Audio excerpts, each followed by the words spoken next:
नमस्कार, मैं हूं सुधीर जाखड़ और आप देख रहे हैं द लोकल न्यूज़। आज इंटरव्यू होगा धाकड़ विद सुधीर जाखड़ और हम आपको बता दें कि आज हरियाणा के धाकड़ नेता जयप्रकाश जेपी जी हमारे साथ मौजूद हैं। जी स्वागत है आपका द लोकल। धन्यवाद जी। तमाम दर्शकों को मैं बता दूं कि जयप्रकाश जी पूर्व में केंद्रीय मंत्री रह चुके हैं और जिस वक्त चौधरी देवीलाल का हरियाणा में बहुत बड़ा जनाधार और उनकी तूती ये कहें कि बोलती थी, उस समय ये उनके सबसे revolutionary frontal organization green brigade के अध्यक्ष रह चुके हैं। आज हम इनसे जानेंगे कि फ़िलहाल बड़ौदा हलके में जयप्रकाश जी पहुँचे हुए हैं कांग्रेस को मजबूत करने के लिए। जी सर, बड़ौदा में आप लगातार जो हैं देखे जा रहे हैं, ऐसे में क्या लगता है कि बड़ौदा में जो राजनीतिक जो समीकरण है उस राजनीति का ऊँट किस करवट बैठता नज़र आ रहा है? देखिए, वैसे तो मतदाताओं की अपनी इच्छा होती है, वो अपने मन से वोट डालते हैं, लेकिन हम भी 40 साल से राजनीति करते हैं। हमने मतदाताओं का जो हौसला, जो उनका चेहरा, जो उनकी खुशी दिख रही है, तो कांग्रेस पार्टी को बड़ा भारी मत से जिताएंगे। आप कांग्रेस को जीत दिला रहे हैं, नाम जयप्रकाश है और कांग्रेस को आप प्रकाशमान करते हुए भालू की जय आप कह रहे हैं कि यहाँ से होगी।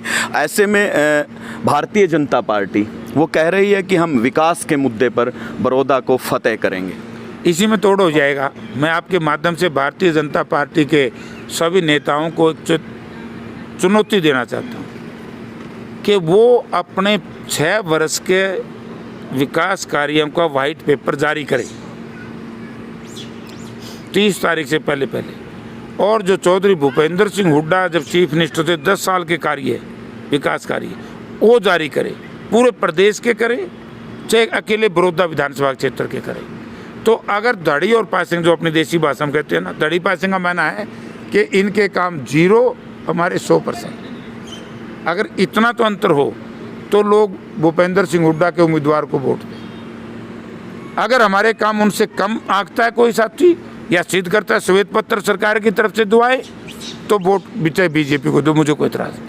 जयप्रकाश जी, ये सत्य है कि भारतीय जनता पार्टी अपने जो 6 साल का जो कार्यकाल रहा है उसमें बड़ौदा में कोई विकास कार्य वो नहीं गिनवा पा रहे हैं। वो अभी चुनाव से पहले, आचार संहिता लगने से पहले कह रहे हैं कि हम जो हैं यहाँ यूनिवर्सिटी देंगे, IMT देंगे, कॉलेज 2 कॉलेज उन्होंने उधर बुटाना और दूसरी जगह जो है घोषित किए हैं।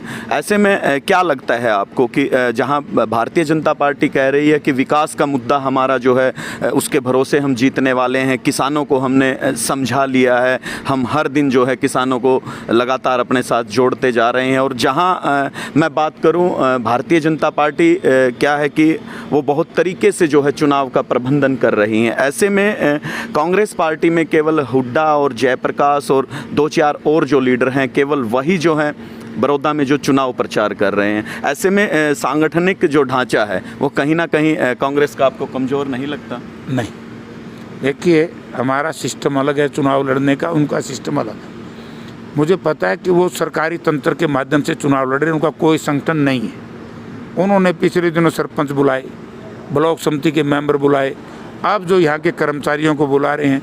कभी कर्मचारियों को कोई एकेडमी है यहाँ इस पहलवान की, उसमें बुला करके ये कहा जाता है कि तुम सरकारी कर्मचारी हो, सारे 10-10 वोट लेकर के आओ। तो आप ये देखिए कि उनका संगठन है कहाँ। उनका संगठन तो सरकारी संगठन है, संगठन है जो हमारा है। यहाँ केवल चौधरी भूपेंद्र सिंह हुड्डा, दीपेंद्र सिंह नहीं काम कर रहे।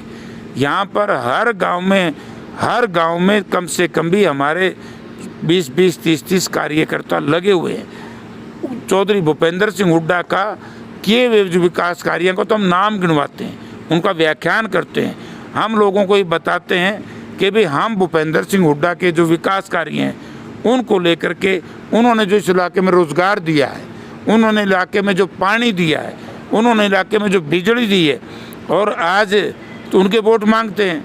तो हम 5, 4, 7, 10 नहीं है, एक बहुत बड़ी फौज यहाँ पर काम कर रही है। ये ठीक है कि नाम यहाँ तो भूपेंद्र सिंह हुड्डा के नाम से चुनाव लड़ा जा रहा है। दीपेंद्र सिंह जो है वो राज्यसभा के सदस्य हैं, युवा हैं, उनके अंदर ऊर्जा है, ऊर्जावान है, नौजवानों के साथी है। और इस चुनाव में नौजवानों का बहुत बड़ा योगदान होगा, क्योंकि नौजवानों के साथ बड़ा धोखा किया है बीजेपी जेजेपी ने। अब बिहार मूल का आदमी, अब देखिए एचपीएससी का चेयरमैन बना दिया, वो यहाँ देगा क्या? अब जहाँ तक सवाल है विकास कार्यों का, मैं एक ही बात कहना चाहता हूँ, हमारे हरियाणवी भाषा में कहावत है,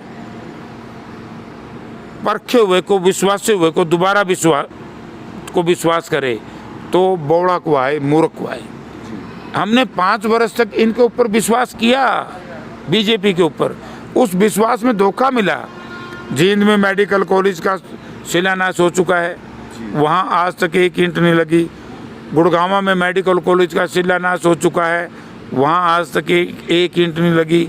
मैं एक ही बात कहता हूँ कि बीजेपी जेजेपी गठबंधन का कोई नेता ये बता दे कि 6 वर्ष में, 6 वर्ष की मैं बात करता हूँ, मैं 1 वर्ष में नहीं, 6 वर्ष में बड़ौदा विधानसभा क्षेत्र में 2 करोड़ रुपए की कोई बिल्डिंग का शिलान्यास करके उद्घाटन किया हो। और मैं ये पूरा हरियाणा प्रदेश में मैं बात करूँगा, अब पूरे हरियाणा प्रदेश की, इन्होंने कोई थर्मल पावर प्लांट लगाया हो, कोई हाइडल प्रोजेक्ट लगाया हो, कोई मेडिकल कॉलेज बनाया हो, कोई एम्स बनाया हो, कोई पीजीआई बनाई हो, कोई आईआईटी बनाई हो, कोई यूनिवर्सिटी सरकारी बनाई हो, तो यानी कि कोई एक्सप्रेस हाईवे बनाया हो, कोई नहर खुदवाई हो, कोई माइनर खुदवाया हो, कोई बच्चों को रोज़गार दिलवाया हो। हम नौकरी सरकार की देते थे, इन्होंने तो बच्चों को नौकरी भी ये ठेकेदारी प्रथा में देनी शुरू कर दी। ये बड़ा धोखा है नौजवानों के साथ। और अपने गाँव में तो नहीं करे, बोला छोरा नौकरी करेंगे, बोला ठेकेदार क्या करे? अरे भाई ठेकेदार की नौकरी में तो कोई सगाई को नहीं करता, तो नौकरी पक्की हो, जैसे कांग्रेस के राज में भूपेंद्र सिंह हुड्डा ने दी थी। तो इसलिए तो ये नौकरियां नहीं दे रहे, ये मतलब संपूर्ण झूठ बोल रहे हैं। अच्छा, कांग्रेस के कार्यकर्ता कह रहे हैं कि जब तक रहेगा समोसे में आलू तब तक रहेगा बड़ौदा में भालू। वहीं भारतीय जनता पार्टी के कार्यकर्ता कह रहे हैं कि हमारा कान टूटा हुआ पहलवान भालू को जो है उसका झूला तोड़ देगा। देखिए, ना तो बड़ौदा के साथी ये कहते, ये तो बीजेपी वालों का दुष्प्रचार हो सकता है, क्योंकि बीजेपी वाले बेर को अंगूर कह के बेच के हैं, इसलिए लोगों ने बेरा पट गया। इनके थोथे नारों पे हमारी कांग्रेस पार्टी के कार्यकर्ता विश्वास नहीं करेंगे। जहाँ तक सवाल है भालू का और पहलवान का, अगर मैं दूसरी बात ये कह दूँ कि भालू भालू होता है, पहलवान तो भालू के सामने बहुत कमज़ोर पड़ जाता है, उसको तो मरोड़ देगा वो।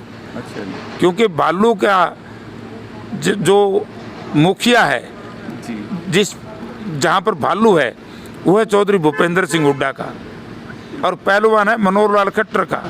तो मनोहर लाल खट्टर तो भूपेंद्र सिंह हुड्डा के विकास कार्यों के सामने बोलना पड़ता है। और जहाँ तक 2 आदमियों की बात करी तो वो पहलवान है, भालू तो बहुत ताकतवर होता है, उसको मरोड़ देगा। आप जब युवा राजनीति के इंडियन क्या नाम देवीलाल जी की जो उस टाइम की जो पार्टी रही होगी, उसके सबसे युवा चेहरे होते थे और उनके ग्रीन ब्रिगेड के अध्यक्ष होते थे, क्या ऐसा कारण हुआ, क्या ऐसी वजह रही जो जयप्रकाश ने ग्रीन ब्रिगेड जो है छोड़ी? मैंने इसलिए देवीलाल से जो किनारा किया, मैंने चौधरी देवीलाल से इसलिए किनारा किया क्योंकि ये जो क्षेत्रीय पार्टी होती हैं ये परिवारवाद में ढल जाती हैं, और इनकी एक ही सोच रहती है कि मैं, फिर मेरा बेटा, फिर मेरा पोता, फिर मेरा परपोता। अगर आप देखिए किसी भी पॉलिटिकल परिवार में, किसी महापुरुष के परिवार में कोई नालायक और नकम्मा पैदा हो जाए, उसको ढोना हमारी जिम्मेवारी है क्या? उनको नेता मानना हमारी जिम्मेवारी है। आम आदमी मान सकता है, जयप्रकाश नहीं मान सकता। जयप्रकाश इनसे मजबूत था, इनसे मेहनती था। जब मैंने ये देखा कि ये मेरी राजनीति में बहुत बड़ी बाधा डालने जा रहे हैं, ये मुझे आगे बढ़ने नहीं दे रहे, ये ग्रीन ब्रिगेड जो हमने बनाई थी वो युवाओं का एक संगठन था, उसमें बैड एलिमेंट शामिल कर दिए, तो मैं किनारा कर गया, और वो सारा बैड एलिमेंट वो इस जेजेपी से लोकदल में रह गया। बहुत बहुत शुक्रिया सर द लोकल न्यूज़ से बात करने के लिए। तमाम दर्शक जो हैं बड़ौदा उपचुनाव में, आज जयप्रकाश जी ने कहा है कि उनका जो भालू है वो पहलवान को जो है पछाड़ देगा। देखने वाली बात है कि बड़ौदा हलके के मतदाता 3 तारीख को पहलवान को चित करते हैं या भालू का झूला जो है तोड़ते हैं। बने रहें द लोकल न्यूज़ के साथ। मैं आपका सुधीर जाखड़।